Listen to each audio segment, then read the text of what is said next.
This is the Detroit Sports Podcast Network.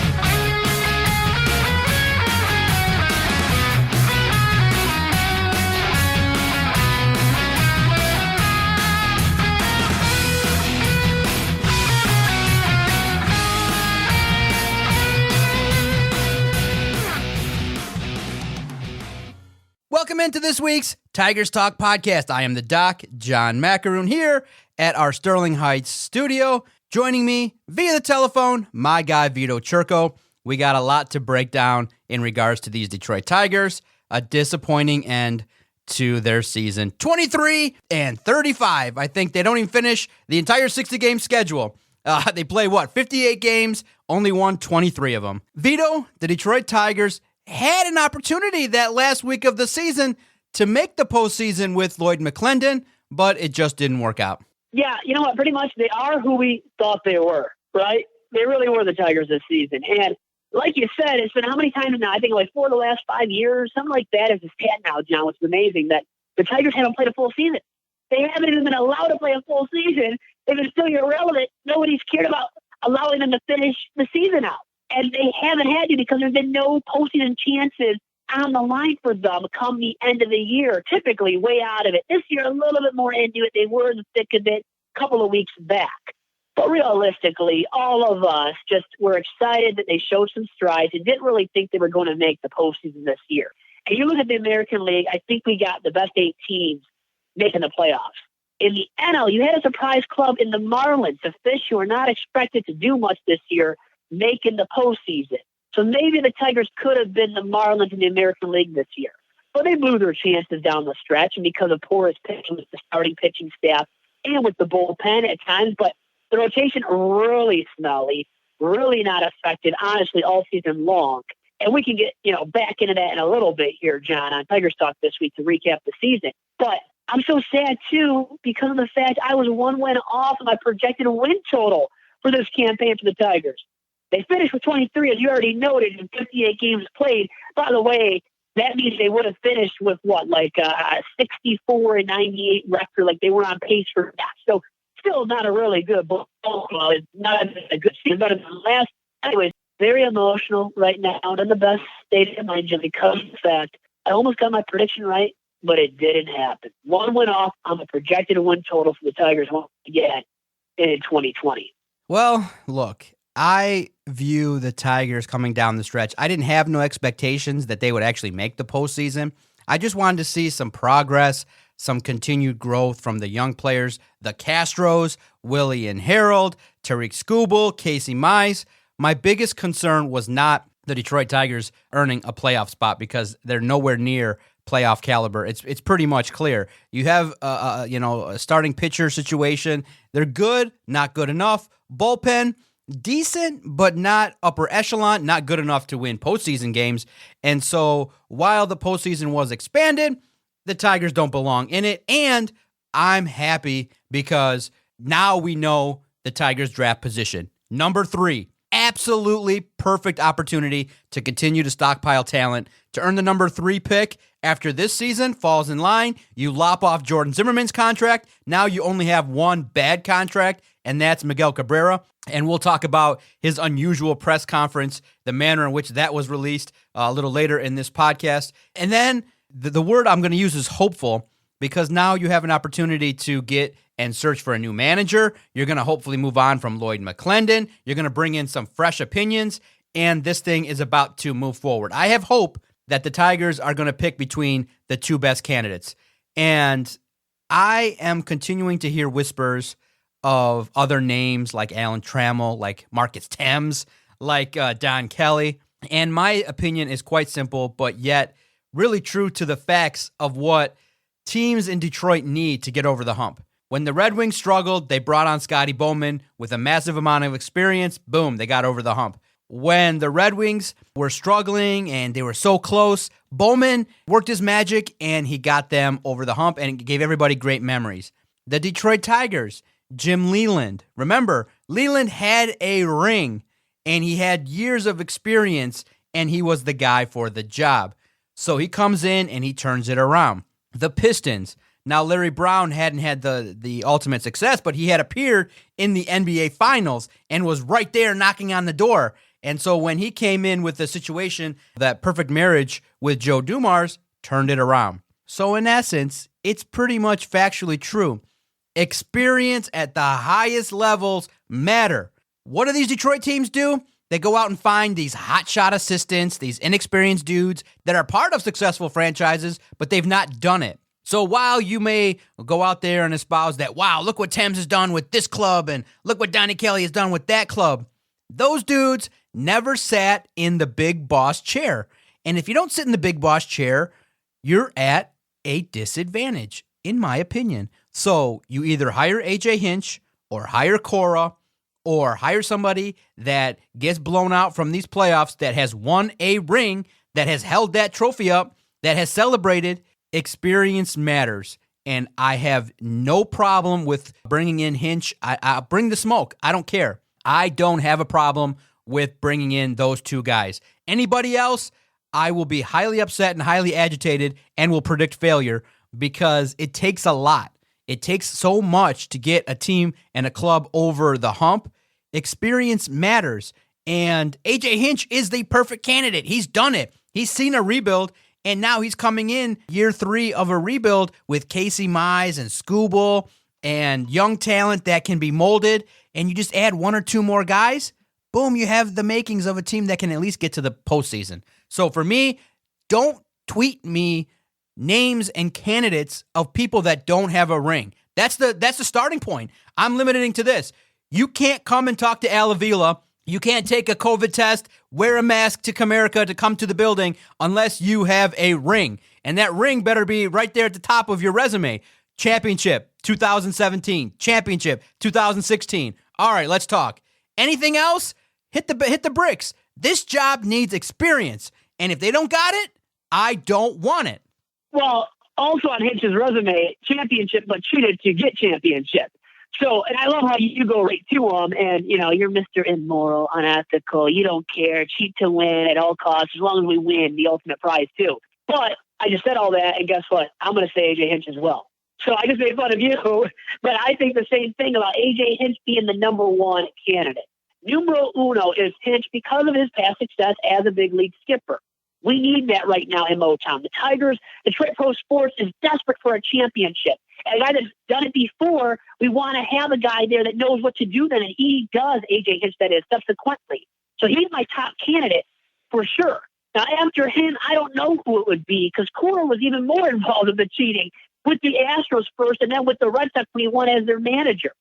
So I don't know if I trust him at all. I barely trust AJ Hinch, but looking past his cheating and all of that big scandal there with the Astros when he was their skipper, he's a clear-cut top candidate. There's no doubt for this Tigers managerial vacancy. It can't be Lloyd McClendon. It can't be a guy like that, a retread who's had his opportunities already with the Pirates way back in the day now, and with the Mariners for a brief cup of coffee, per se, as I'm drinking one myself. Black, too, baby. So I'm energized here for this week's edition of Tigers Talk. But after Hinch, I would say it's slim pickings, but you start getting into guys that don't have that proven candidacy, right? Because they haven't been a manager in the bigs before. And that would be Don Kelly. For me, he is number 2 right behind AJ Hinch. After that, maybe you do consider Alex Cora. Maybe you do consider Marcus Thames, a guy that I would like to see actually become the hitting coach for AJ Hinch in Detroit next year and beyond. So that's kind of my intrigue level right now regarding teams, actually. If not for him to be the Tigers' next big league skipper, even though I tweeted it out from @Vito Jerome, give me a follow, please, everybody out there, so I can sleep terrifically at night. But anyways, I don't see teams getting the job, and I don't even know if he would want to leave the Yankees hitting coach position either to take over a team's vacancy with that same role, because that would be what I'm thinking of and would desire with the Tigers, him becoming once again the next Tigers hitting coach and not their manager. But the pecking order for me, once again, to sum all this up, John, is Number one, AJ Hinch. I agree with you, despite all his cheating and maybe, let's say it, immoral ways with how he handled himself at times in Houston. But he is for sure the clear-cut number one candidate for the Tigers with this managerial vacancy. And my boy, a lot of people's boys here at Motown, Don Kelly, he is numero dos for who I would consider as the next Tigers skipper. So it's not Cora Hinch, it's AJ Hinch and then Don Kelly? Seriously? I think so, John, at this point. Man, I want to see who else they end up interviewing. Mike Redmond, Taves has been mentioned, Don Kelly, obviously, Cora Hinch. I think so right now. Once again, I don't want Vance Wilson even, who's with the Royals, and I don't want to say there's slim pickings after Hinch, but you start going down that list, and nobody else is nearly as intriguing as Hinch. Okay. Look, I just can't have that faith because of what's happened. History tells us that experience matters. History tells us that you can't stay in-house. Absolutely, the thing that would, I think, upset and kind of demoralize everybody is if Lloyd McClendon stayed. Look, you had an opportunity. You didn't get the team to really play all that much better. And look, you just need to go younger. You need to go with a younger, experienced manager willing to embrace analytics and handle everything that needed to be handled. Now, how concerned were you regarding Casey Mize' last appearances? Because the first couple were okay, but then he kind of tailed off. I know we've talked about it, but we have a little bit more to work off of. And unfortunately, now in Detroit, we definitely have a habit, and I always do it too because it's sports. We tend to take a look at what other teams and what other clubs drafted and who was drafted after Casey Mize. A nice, healthy young pitcher named Brady Singer. And Brady Singer is looking like a stud. And you're like, uh-oh, compared to Singer, Mize is not yet at the level that Singer is at for the Kansas City Royals. Are you concerned? And is there an opportunity now to start to go, uh-oh, maybe we need to start taking a look at if the Tigers made the right call? Did you know that Brady Singer, too, was highly viewed as the Tigers' draft pick at number one overall, too, at one point in 2018? Before Mize emerged onto the scene after his great season there at Auburn, before all that occurred, Mr. Singer out of Florida, as I like to say, also an SEC school, he was going to be the Tigers' number one overall pick in that very draft. They decided to pass on him, decided to take Mize. And here's the thing regarding Mize. He had a couple fairly decent outings. The one in which he almost had a no-no, remember, carried that no-no against the White Sox. And sad but true, his first ever Major League outing against the Chi Sox. So both times it came against the White Sox in which he was effective more than not. Overall-wise, though, sure, Singer right now, in that comparison of Singer to Mize, there is no comparison. Singer, the only rookie to come up this year, and I believe, and among the pitchers specifically, for sure here, John, the recorded award north of one. Mize had a negative WAR. Skubal had a negative WAR. Yet, it's early on, remember, guys, in their Major League careers. First year and barely even not even a full first year in the bigs. So we can't jump to conclusions yet regarding the plausibility of Mize becoming an ace at this level one day.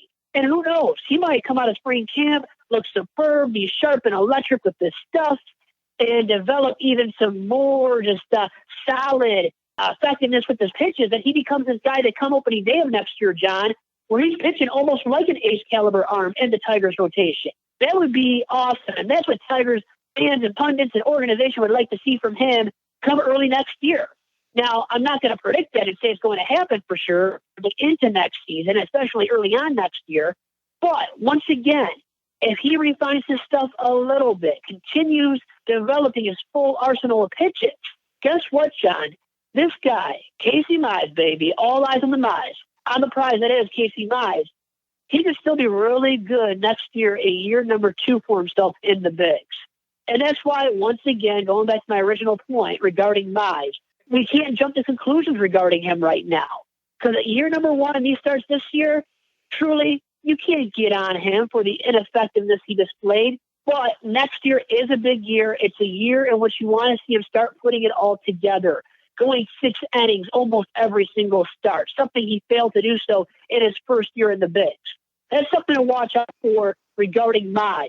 And once again, Mize, there is still so much upside and potential in that arm that makes me believe that we're going to see a much more refined and effective Mize in 2021. Okay. My attention span is there.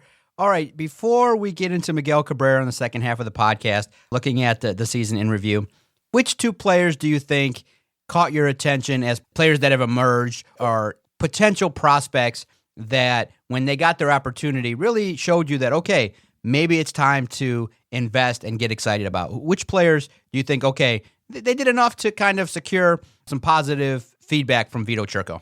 Well, Willie Castro, clear cut, right? I mean, he's person number one when it comes to that, a youngster, a rookie who emerges out of the scene and is superb at the plate. Now, his fielding is subpar. You look at his defensive run saves and some other defensive analytics and or metrics, and you can clearly find out the fact that he is not very adequate at shortstop right now with the glove. Now, the hope is from the Tigers organization as a whole, is for him to be groomed into that position long term and become a steady Freddie with the glove at shortstop, or at least somewhere else on the baseball diamond, no matter if it's shortstop or if it's somewhere in the outfield and over outfield specifically, which they had talked about maybe, grooming him into that kind of a role, but then with his degree, and Castro was forced to play shortstop, summoned pretty much into that role and on a full-time basis. So Castro, the verdict is still out regarding his defensive ability, but his bat, man, God, he carries a big stick. Okay, he definitely does, and I had to say that. I know it sounds weird. You can put your mind in the gutter right there, right? Go right ahead. But this guy, man, he has a stick that produces. You look at his batting average, his slugging percentage. He put up some of the best offensive stats across the board from any rookie in Major League Baseball this season, John. That's how darn good he was at the plate in 2020. Yet, you still have to bring up the fact that this was a shortened campaign. The Tigers didn't even play a full 60 games this year either, and he did it himself. So you still want to, you kind of tell yourself that you don't want to expect this guy to keep doing this year to year, right? And really, with anybody, right, no matter how good they are. If you're Mike Trout, Fernando Tatis, who's a fellow shortstop, or anybody else out there that's a upper echelon player, well, nobody can keep up the numbers that Castro put up in his playing time this season. But for sure, of the rookies, of those youngsters, he is the guy that jumped out to me the most. Now, of their fellow youth on their ball club, the other guys that really, jumped out to me this year were guys out of the pen like Gregory Soto and Jose Cisnero. And then at the plate, once again, you got to give your attention to Jamer Candelario, who got hurt the very end of this season. But, man, he was superb once he bounced out of that 0 for 17, 0 for 18 start to his campaign at the plate. He started mashing the baseball, man, and really just being fully in the zone, every single AB, and drawing walks or lifting up that OBP subsequently, and just getting on base with the hit or with the base on ball, and produce some power as well. So there's a guy right there that really excited me as the season did progress too, and a guy that I have huge expectations for next year. And outside of him, another bullpen arm in lefty Daniel Norris. How about his kind of redemption/resurrection campaign that he had for himself in 2020? As a left-hander out of the pen, he was mighty effective, man, most of the time. A guy that can throw you 2 to 3 innings out of the pen because of his starting pitching background. And maybe there's a shot he becomes a starting arm again one day for the Tigers or another big league club. I think his best case scenario right now for himself, and especially in the Tigers uni, is to be a guy that comes out of the pen and once again is that long reliever that can pitch in the middle innings and give you 2 to 3 innings at a time. So all of those individuals that I just noted are really the guys that I'm excited about, John, of the youngsters on the roster going into 2021. All right. Make sure you subscribe and get in on this action. If you like what you're hearing, if you like the Tigers Talk podcast, make sure to hit that subscribe button. Go to any place that your favorite podcast is located. Search Detroit Sports Podcast. And every Wednesday, I think what we're going to do now is, as the offseason progresses, as we look to the draft and things like that, Vito and I will go to every other week like we've been doing, kind of to review what the news is. And obviously, we want to make sure and pay attention to the playoffs, see how that progresses. So some solid baseball talk, just not every week as the Tigers now head into the offseason. So make sure you tune in on Wednesdays when we air Tigers Talk, because Vito understands baseball. We are credentialed. We are there. We are Tigers insiders, baby. And if you subscribe, you'll get information. You'll be able to be entertained. And definitely Vito is one of the great baseball minds here in Detroit. He may not act like it. He may not tell you it as often as he should, but definitely, Vito definitely understands the game of baseball. All right, Vito. Miguel Cabrera spoke all of one time to the media. And you know how he did it? The media was able to ask questions, but not live. They were fed to his guy, and then he sat there and recorded a 10-minute video. What did you make of it, and did anything catch your attention? The one thing that obviously caught mine, it probably caught yours too, is dude still wants to play first base. Well, guess what? As much as Vito wants to sit in the big chair and run the network, he just won't. And unfortunately for Miguel Cabrera, he ain't playing first base because the manager that comes in, if he gives in, he's going to put out a guy that's going to get hurt. And let's look at Miguel Cabrera's batting average. It wasn't all that great. And let's just say this. His contract for the next 3 years is thank you money for the great memories that he provided, but it's an albatross. It's terrible. The first objective, you call up Miguel Cabrera, you say, yo, you're playing DH. Goodbye, and hang up. And and keep it moving because you're getting your money. And so my lesson and my opinion would be that Miguel Cabrera can keep that opinion to himself. And I don't care. But he did reveal, that it was a little bit tough and he wants to, get back to contending and he sees good positivity. My opinion on that whole thing is that's weak. Take the questions live. The media is, literally, if you watch any of it, it's not that bad. There might be 2 tough questions and you can give a can't. Literally, you can just say next question to anything you don't want to answer. To get stumped by the media would be really tough in 2020 because you can pause, you can use what we call coach speak or player speak and just be like, the biggest question is, so what if the club tells you that, you can't play first base, Miguel? Are you going to be mad? No, I love the Tigers organization. They always try to do what's best for us. Obviously, I'm a competitor. I want to be out there, and that's just my natural drive. But if the club tells me to play in the dugout and just hit the ball, that's my job. That's all you got to say. Is that your impersonation, by the way, John? It's good, isn't it? It's good. He lets his glove dictate what he does. He talks to his glove, too, by the way? Yeah. It sounds like Miggy talks to his glove. Yeah, exactly. Is that true? No, I talk to the glove, baby. I talk to the glove, and I tell them, look, thank you for the money, but I want to play first base. And they say, no, but I'm mad. But, hey, the check, bro, $30 million, so I don't care. You just got to make sure that – I just think that it's weak. I don't like pre-packaged media sessions. Do it live. It's not that hard in 2020. The one question that might piss him off would be, next up is Vito Chirco from Detroit Sports Podcast. Miguel, your batting average was .225 or whatever it was. It's been declining for the last 5 years. Do you still have a role here on the club? Look, Vito. Yeah, he wouldn't have like that, would you? Look, Vito. You know what? Let me just reflect on this and respond to this first too here, John. You said, you're the big boss, the big chair. Well, I don't want to be the big boss over there because, you sit on your ass. The ass is growing. It shows, man. Okay, I don't want my ass looking like that. Okay, anytime soon. I'm still a youthful 27. Hey, good luck to you being the big boss, man. And cut him the check because for Miggy and I, as long as the check clears, we have no issues. And like you said, Cabrera has 30 million reasons, right, for not caring about really what his role will be in the foreseeable future. That is for the remaining 3 years of his contract until it runs out at the end of the 2023 campaign. So I'll give Miggy this much. He did actually do a media session once and for all. And you know what? I think he gave some thoughtful answers. And the one thing that really stood out was the same to me. It was about the fact that he wants to now start playing first base. Well, let me ask you, a follow-up question probably would have served a nice purpose. And it would have been this. Well, how many games do you expect to play at first base then? That would have been a really nice follow-up question. Because if he's only envisioning 5 to 10, 10 to 15 games, John, I'm really fine with that. I really am. Now, is it going to happen, and especially with a veteran manager like A.J. Hinch? Probably not. But with a young skipper like a Don Kelly, if he gets the job, does he say, Miggy, you're sitting on the bench, man, and you're the permanent DH day in, day out, week in, week out once again? Does he have the cojones to do that, to deliver that kind of a message? Because sad but true, I know I would not at 27. Okay, you maybe would, John. And you talk the big game, man, the big smack, and maybe you would. You're like 50 or something now, so you got a lot more years on me. So maybe, you do have a bigger set of cojones, perhaps. And you would tell, sit down, Miggy, and tell him that, man to man, face to face. But for me, if I was a first-year manager in the bigs like Don Kelly, I wouldn't be telling Miggy that. I would let Miggy pretty much run rampant, man, and do what he wants. As long as, once again, that he doesn't expect to play a ton of games at first base in 2021. If it's a manageable, a reasonable amount, such as 10 to 12 to 15 games, well, sure, Miggy, I'll let you get over there at the first base position, and and play a little bit.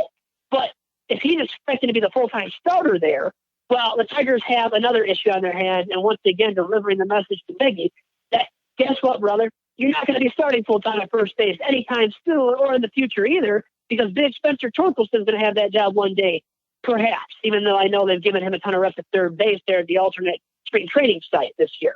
And even if it's not Tork, how about Candy, the Candy Man, who's been playing at first base a lot? Was this year after Jay Crone went down with that injury? So, I mean, next year it should be Crone or Candy. And then in 2022, it's going to be Tork. I would hope and would love for that to be the case. So there's no possibility in my mind, John, that he becomes a full-time starter at first base again in a Tigers uni. And he's not going to become the full-time starting first baseman for any other major league club either. If the Tigers were to, make the drastic decision to buy him out of his contract the rest of the way, which very unlikely and it's not going to happen. But for me, in looking at his season in which he was a DH and played, all these games, I think it was every single, he sat the last game of the year. Logan Clinton finally set him down on Sunday against the Royals. So outside of that contest there, John, on Sunday, Miggy had played every single game of the 2020 campaign. And give him some props for that. And I know it's much easier to do when you're the DH, but still he didn't get hurt. And he did heat up a little bit towards the end. And you look at his exit velo, above 100 miles per hour on average with this hit, with this home run. The power returned to his bat all of a sudden, too, down the stretch this year. So if he can hit like he did down the stretch, John, well, there is a role for him in the starting lineup next year as the DH. So there is something there, a little bit of positivity with Miggy. But overall-wise, from an entire season perspective, he wasn't good enough, man. He wasn't. You look at his BA, you look at his OPS on-base plus slugging percentage. Below 700 for most of the season, man, that ain't going to cut the mustard seed. And especially you're making $30 million a season annually. It is not going to cut the mustard seed. And realistically, that contract, especially at this point, is just a retirement package for Miggy. And I hope he gets to his 500 home runs.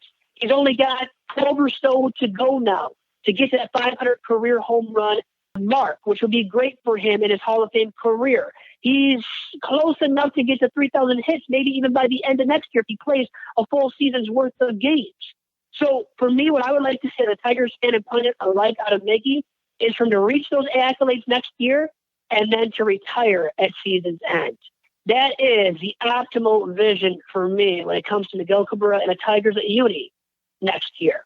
All right, quickly, with our remaining couple minutes, which playoff teams are you watching? Do you like? I'm a White Sox man again, which is my brother's White Sox, but they limp down the stretch, but they kind of make up from their struggles and wake up a little bit. I think be all right and can make a run once again in the American League. And if not them, how about the pretty red-hot Yankees with their Bronx Bombers and all the home runs they can hit, and DJ LeMahieu? How about him, the Brother Rice product, and winning the batting title? Luke Voigt winning the home run title for the Yanks. Mark Tays, by the way, the hitting coach over there in the Bronx. Give him some props. But anyways, in the AL, White Sox 1, Yankees 2. I have to see either team making a run there. In the NL, Dodgers and Padres. But my prediction for the Fall Classic right now, John, as we speak on this week's edition of Tigers Talk, is for the White Sox to end up playing to the Dodgers, which I said a couple of weeks ago as well. That hasn't changed. And also what hasn't changed is that I see the Dodgers winning it all. Finally, they're getting off the schneid, getting over the hump, and winning that Fall Classic. Make sure to follow Vito on Twitter at Vito Jerome. Follow the network at Detroit Podcast. Thanks, everybody, for your time and downloads. Make sure to subscribe and leave a review if you've liked what you listened to. Stay tuned for the latest edition of Tigers Talk with Chirco and Company. Talk soon, Vito. Adios. All right, bye-bye, Vito. Talk soon. Good stuff. Thanks. Bye-bye.